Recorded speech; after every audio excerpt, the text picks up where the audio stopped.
अस्सलाम वालेकुम ख़वातीन व हज़रात, मैं हूं फैसल मोहम्मद और आप देख रहे हैं अपना YouTube channel views of Faisal Mohammad. Developing story, दुनिया की सबसे बड़ी ईरान इसराइल जंग और ख़ित्ते में बल्कि सारी दुनिया में होने वाले इसके असरात।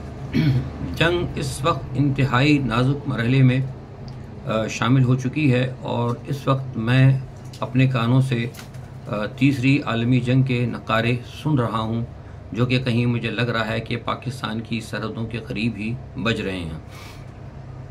लेकिन मुझे हैरत है कि हमारे आर्मी चीफ इस अहम और ख़तरनाक मौके पर, जबकि उनको पाकिस्तान में होना चाहिए था, वो सिफारती सतह पर उन्हें हाउस अरेस्ट करके अमेरिका में ही मसरूफ़ कर दिया गया है। बिलाशुबा हाउस अरेस्ट ही है, क्योंकि आप ये देखें ना कि कल जब G7 का इजलास हो रहा था तो ट्रंप को जब पता लगा कि मामलात ईरान के बढ़ते जा रहे हैं और ख़तरा जो है बढ़ गया है, और उन्होंने महसूस किया कि शायद हो सकता है कि उनके जो वहाँ पे बहरी बेड़े वगैरह हैं वहाँ पर कोई मसला भी, हालांकि होना कुछ नहीं था, लेकिन उन्होंने ख़तरा महसूस किया, तो वो G7 का इजलास छोड़कर फौरी तौर पर वाशिंगटन चले गए।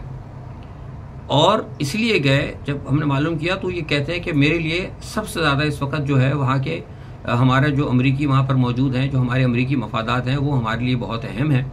तो मेरी प्रायोरिटी जो है इस वक्त G7 से ज़्यादा वो मेरी प्रायोरिटी है, लिहाजा वो कह के चले गए और उन्होंने कहा कि मैं जाके इस किस्से को ख़त्म करूँगा।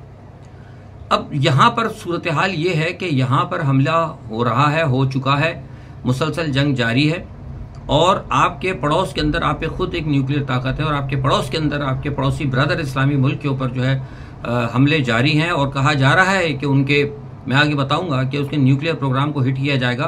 उसके बावजूद हमारे आर्मी चीफ वहाँ पर मौजूद हैं। तो इससे पता लग सकता है कि हमारी तरजीहात क्या हैं। हमारी तरजीहात अमेरिका की खुशी है, जबकि ट्रंप की तरजीहात उनका अपना मुल्क और उनके अपने मफादात है। ये बड़ी, इसमें कोई बुराई की बात नहीं है। और मज़े की बात आप ये देखिए कि जिस वक्त ये हमला हुआ है, पहला हमला हुआ, तो उस वक्त आप देखिए कि हमारे वज़ीर आज़म साहब जो हैं वो दौरे पर गए हुए थे जनाब, अरब मुल्कों के, वो मुलाकातें कर रहे थे, कभी किसी से कभी किसी से, और आर्मी चीफ साहब हमारे अमेरिका चले गए।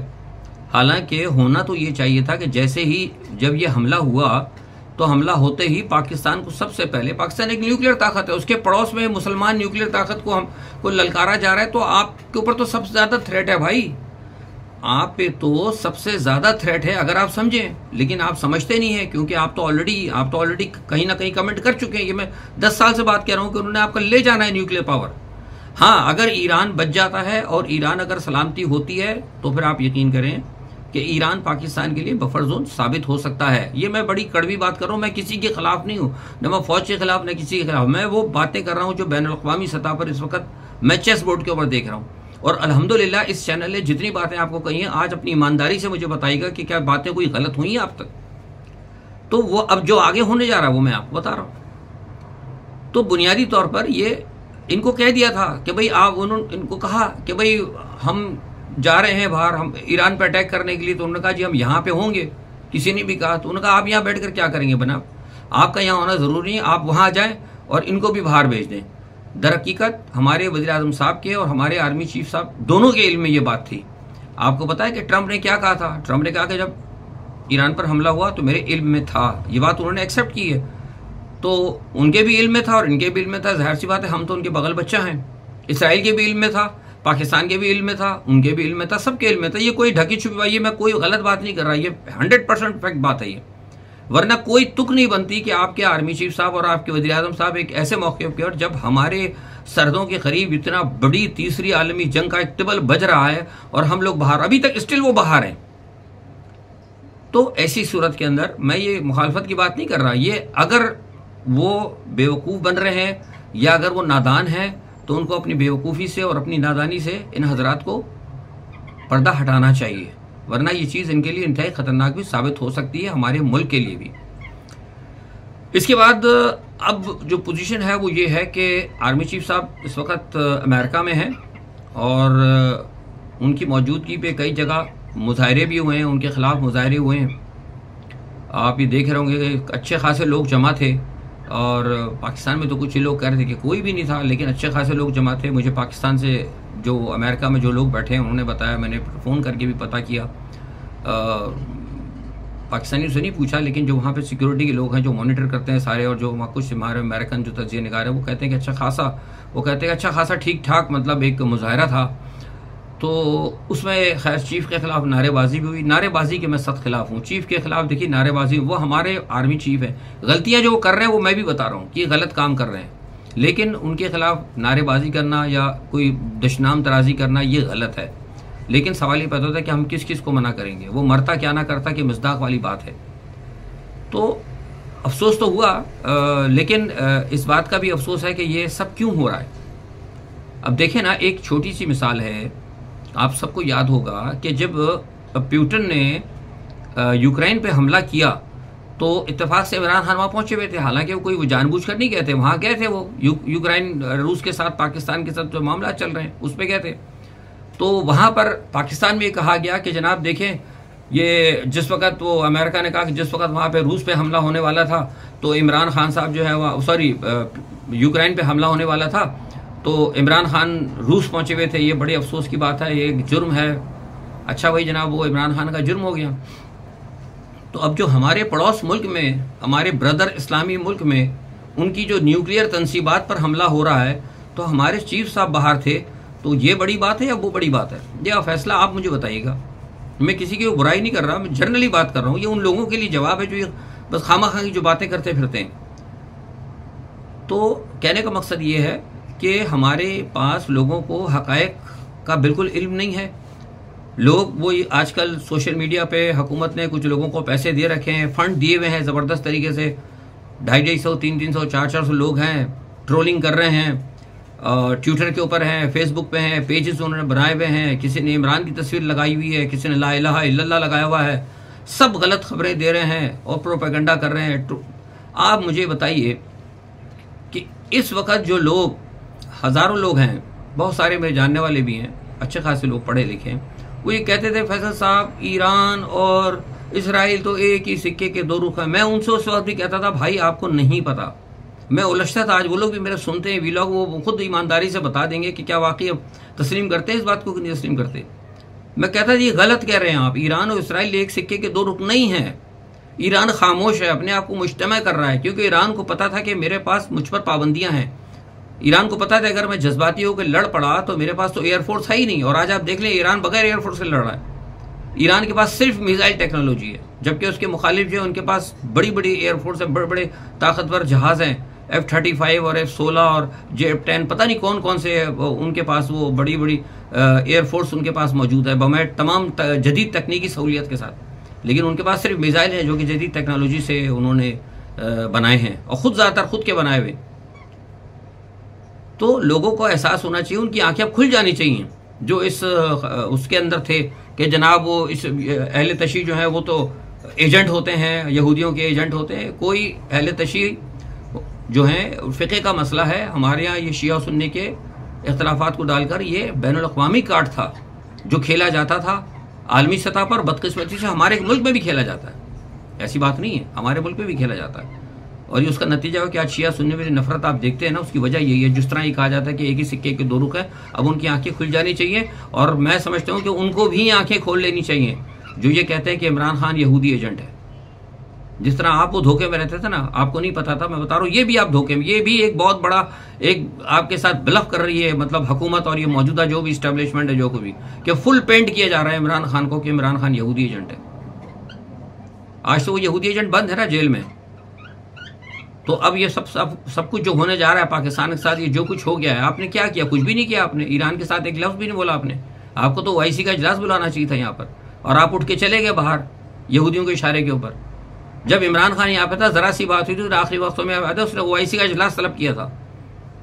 इन्होंने कुछ भी नहीं किया।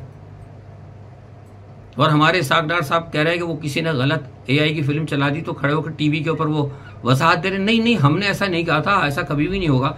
भाई आप ये कहें, अगर किसी ने कह दिया कि अगर किसी ने झूठा ही कह के अगर पाकिस्तान की अगर इज्जत रख ली है, तो आप ये कह दें, अगर कोई आपसे पूछता है, कहता भाई हमने ये बात नहीं कही, जिसने ये फिल्म चलाई है उससे पूछा, हमारी तरफ से कोई चीज़ नहीं है। अगर कोई पूछता है कि जनाब क्या ऐसा होगा, तो उनसे फिलहाल आप कह दें नो कमेंट, जब वक्त आएगा देखा जाएगा, लेकिन हमने ये बात नहीं की। लेकिन आपने कह दिया नहीं नहीं ऐसा तो कभी नहीं होगा, हम बहुत जिम्मेदार हैं और फलाना है, हम तो कुर्बानी देके किया, पेट काटा, आपने कितना पेट काटा, कितनी कुर्बानियां दी, वो सारी कौम जानती है। तो मेरा कहने का मकसद ये है कि ये ड्रामेबाजियां बर्दाश्त करते रहे हैं आप, और इसी ड्रामेबाजियों के चक्कर में इमरान नजर हो गया। अब ये ड्रामेबाजियां आगे बढ़ती जा रही है। अब ये पाकिस्तान के नजर होने का टाइम आ रहा है। दिस इज द टाइम कि अपनी आंखें खोलनी होंगी आपको। दूसरा ये कि मामला जो है, जैसे मैंने कहा कि जो मैं कह रहा हूं कि आंखें खोलनी होंगी, इसकी वजह यह है कि मुसलमानों के लिए हालात खराब हो रहे हैं, इसमें कोई शक नहीं।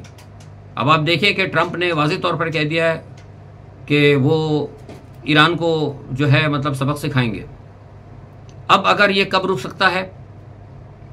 अगर चीन जो है खुलकर मैदान में आ जाए। चाइना ने मजम्मत की है, इसमें कोई शक नहीं, लेकिन अगर अमेरिका ने और ट्रंप ने ये देखा कि चीन के बहरी बेड़े और उसकी एयरफोर्स अगर तैयार है, अलर्ट है, तो यकीनन फिर आप यकीन करें कि ट्रंप एक कदम पीछे हटेंगे। वरना अभी तक की मैं बात कर रहा हूँ पाकिस्तान की सुबह 12 बजे तक की, ट्रंप बिल्कुल इस वक्त जंग करने के मूड में हैं। वो इसीलिए G7 का इजलास छोड़कर वाशिंगटन से रवाना हुए। उनका प्लान ये है कि वो ईरान की जो एटमी तंसीबात हैं, जिस पर ख़ास तौर पर एक वो फराडो प्लांट है जो ज़मीन के अंदर है काफ़ी, उसको वो निशाना बनाना चाहते हैं। और उसको निशाना बनाने के लिए आपको हर सूरत के अंदर जो है ना, आपको बम चाहिए होगा जो कि चलेगा सिर्फ और सिर्फ किसके ज़रिए? B-52 बॉम्बर के ज़रिए। और उसके अलावा और वो चीज़ नहीं है इनके पास, इसराइल के पास नहीं है। अगर अमेरिका ने ईरान के न्यूक्लियर रिएक्टर को जो ज़ेरे ज़मीन है, अगर उस बॉम्ब के ज़रिए B-52 के ज़रिए अगर निशाना बनाया, तो मैं आपको बता रहा हूं कि पूरा इलाका जो है न्यूक्लियर ताबकारी से मुतासिर होगा। जो लोग कह रहे हैं नहीं होगा, वो बहुत गलती पर है। क्योंकि देखिए, मैंने आज भी एक साहब से बात की, एक जगह एक एंकर पर्सन है, उनके साथ मैंने बात की थी, तो उनको मैंने यही कहा कि आपको उसकी कैपेसिटी का नहीं पता कि ईरान ने कितना मवाद रखा हुआ है। हो सकता है मवाद बहुत थोड़ा हो सकता है बहुत ज़्यादा हो, क्योंकि इन्होंने जैसे ईरान को अंडर एस्टिमेट किया है, इसी तरह वो ईरान की इस न्यूक्लियर सलाहियत को भी अंडर एस्टिमेट कर रहे हैं। तो लिहाजा बेहतर ये है कि उसको न बनाएं, रिएक्टर को निशाना न बनाएं। बेहतर है कि बातचीत अभी भी कर ली जाए, और बातचीत करने के लिए सबसे बेहतरीन तरीका यह है कि इसराइल को फौरी तौर पर कह दिया जाए कि जनाब आप रुक जाएं, क्योंकि जा रहे तो इसराइल है, हमला तो पहले इसराइल ने किया है। लेकिन मुझे ऐसा होता हुआ कुछ भी नजर नहीं आ रहा। क्यों? इसलिए कि अब आप देख लें कि G7 का जो इजलास हुआ आज खत्म हुआ। अब G7 के अलामिये को आप देख लें तो आपकी आंखें खुल जानी चाहिए। उन्होंने वाज़ेह तौर पर ईरान के न्यूक्लियर के ऊपर जो है उन्होंने तहफ़्फ़ुज़ात ज़ाहिर किए। हालांकि जा रहे इसराइल, अक़वाम मुत्तहिदा की तमाम करारदादों को पामाल करने वाला इसराइल, बैनुल अक़वामी क़वानीन को पामाल करने वाला इसराइल, हमले करने वाला इसराइल, गजा को तबाह करने वाला इसराइल, उसके बावजूद मजम्मत किसकी हो रही है? मुसलमानों की हो रही है। कौन कर रहा है? G7। तो ये जब अमेरिका हमला करेगा तो ये सारे के सारे यूरोपियन जो है अपना जो कहते हैं ना निकाब जो उन्होंने चढ़ा हुआ है ह्यूमन राइट वगैरह का और इस्लाम दोस्ती का, ये सब उतर के उधर चले जाएंगे। और ये बात फिर अगर बढ़ गई, अगर इसके अंदर चाइना कूद गया और उस इलाके के अंदर जंग शुरू हो गई, तो फिर मैं बता रहा हूँ कि ये मामला फिर ये बराह रास्त तहजीबों के टकराव पे चला जाएगा। ये मुसलमानों के साथ बहुत बड़ी जंग शुरू हो जाएगी। और ये यूरोप में भी यूरोप में मैं आपको बता रहा हूँ, लोगों को आपको खबर नहीं, यूरोप के अंदर भी इस वक्त बड़े मामला खराब हैं। जो हसास इदारे हैं वो नजर रखे हुए इस चीज़ के ऊपर कि अगर खुदा ना सामा बात हो गई तो यहाँ पर भी रद्द-ए-अमल शुरू हो जाएगा मुसलमानों के खिलाफ। ये व्हाइट सुपरमेसी जो है, इसलिए जो है ना बाकायदा ये ट्रम्प जो है ये व्हाइट सुपरमेसी वाले लोग हैं। तो ऐसे में तो बहुत ज़रूरी था कि इस्लामी ममालिक फौरी तौर पर, अभी भी आप देखिए कि वो अरब GCC का इजलास हुआ है, फुसफुसी सी बातें। बिल्कुल मैं यहाँ पे बात कर रहा था कि इसे जो लोग हैं मगरिब के एक्सपर्ट्स, वो ये कह रहे थे कि बड़ी मायूसी हुई है। वो कह रहे थे कि हम तो समझते थे जब ईरान पर हमला होगा तो सबसे बड़ा रिएक्शन पाकिस्तान से आएगा। भाई क्यों? वजूहात, रीजन क्या? अभी बड़ा नहीं, वो कहते बड़े मुल्क की बात नहीं है, इसलिए कि मुसलमानों की न्यूक्लियर सलाहियत पे आवाज उठाई जा रही है। तो आप तो ऑलरेडी न्यूक्लियर सलाहियत है, तो हाउ डू यू से कि इसके बाद आपके ऊपर सवाल या निशान नहीं बनेगा? बड़ा वैलिड क्वेश्चन था जनाब। तो क्या ये हमारे हुक्मरानों को, या मौजूदा एस्टेब्लिशमेंट को नहीं पता? They know all the story. लेकिन वही बात है ना कि वो बस वक्त क़याम आया तो फौरन सिजदे में गिर गए। जैसे मैंने कहा ना कि वज़ीर आज़म का हमले ईरान, ब्रदर इस्लामी मुल्क, हमारे पड़ोस के मुल्क पर हमला होने के वक्त हमारे मुल्क के वज़ीर आज़म साहब बैरून मुल्क, आर्मी चीफ अमेरिका में जो जारे मुल्क है उसके पास वहां पहुंचे हुए, वहां जाके वो जनाब वो नगमे शगमे सुन रहे हैं। ये क्या है? ये क्या तमाशा है? ये मुहब्बे वतन ऐसे होते हैं लोग, ऐसे होते हैं। आज़ाद इस्लाम का दिफा यहाँ से होगा? मुझे तो नहीं लगता। कहा जाता है कि जब वो जंग होगी तो 12,500 पता नहीं कुछ लोग निकलेंगे। तो खुरासा तो वही लगता है। खुरासा में तो मैंने जो मिस्र के अंदर, जो मिस्र के जो हैं असर में जानने वाले, जो इसराइल की जो राबी, पाकिस्तान में तो खैर छोड़ते, पाकिस्तान की तो मैं बात ही नहीं करता ना। पाकिस्तान के एक्सपर्ट मेरे नज़दीक, मैं ये नहीं कह रहा कि मैं बहुत बड़ी शख्सियत हूँ, मैं कुछ भी नहीं जानता, मैं तिफले मकतूब हूँ। लेकिन जिन लोगों से मैंने पूछा है ना, जो बड़े बड़े आलिम हैं, इसराइली मरब्बी हैं, मिस्र के अंदर इधर उधर जिनकी रिसर्च है, वो कहते हैं कि पाकिस्तान का कोई नहीं है। ये खुरासा जो है कुछ ईरान का, कुछ अफगानिस्तान का, कुछ दूसरा इलाका है, वो दूसरी जो रियासतें हैं, पाकिस्तान में से कोई नहीं उठने वाला। मैं कहते नहीं जी ऐसा नहीं होगा। हाँ होगा, पाकिस्तान भी है शामिल। लेकिन आज मुझे पता लग रहा है कि पाकिस्तान में कितने लोग शामिल होंगे। वो तो एक अपने लीडर को छुड़ाने के लिए नहीं निकल सके, तो ये इमाम मेहदी से लड़ने के लिए वहां किधर जाएंगे? इमाम मेहदी के साथ, दज्जाल से लड़ने के लिए। तो सो सिंपल इज दैट। कुछ चीजें होती हैं जो आपको नजर आ जाती हैं सामने सामने, इसमें बताने की जरूरत नहीं होती। ये वो कौम नहीं है। अगर वो जाएंगे तो या तो हमारे अफगानी मुसलमान भाग जाएंगे, या हो सकता है ये हमारे जो हुसैनी लश्कर है ना, मुझे फ़ख्र होता, मैं अल्हम्दुलिल्लाह मैं कट्टर सुन्नी हूँ, लेकिन मुझे फ़ख्र है अपने हुसैनियों के ऊपर कि वो डट गए हैं। उन्होंने, और आपको पता है ट्रंप को उन्होंने क्या, ट्रंप ने जब ये कहा तो उन्होंने क्या कहा है? ट्रंप को जवाब दिया। उन्होंने कहा कि आप कहते हैं हम पे हमला करेंगे, फाइनल करेंगे, करें। उसने कहा हम तो हुसैनी हैं, हम तो शहीद होने के लिए तैयार हैं, हमारी तो तारीख है 313 की, हम तो तारीख रकम करने वाले हैं, हम जंग जीतने वाले नहीं हैं, हम तारीख रकम करने वाले हैं। बहुत बड़ी बात है। और वाकई कोई शक नहीं कि ईरान ने तारीख रकम कर दी है। ये चीज़ें जो हैं हमारे लिए आंखें खोलने के मुतरादिफ हैं। अगले 48 घंटे बहुत ज़्यादा अहम है दुनिया के लिए।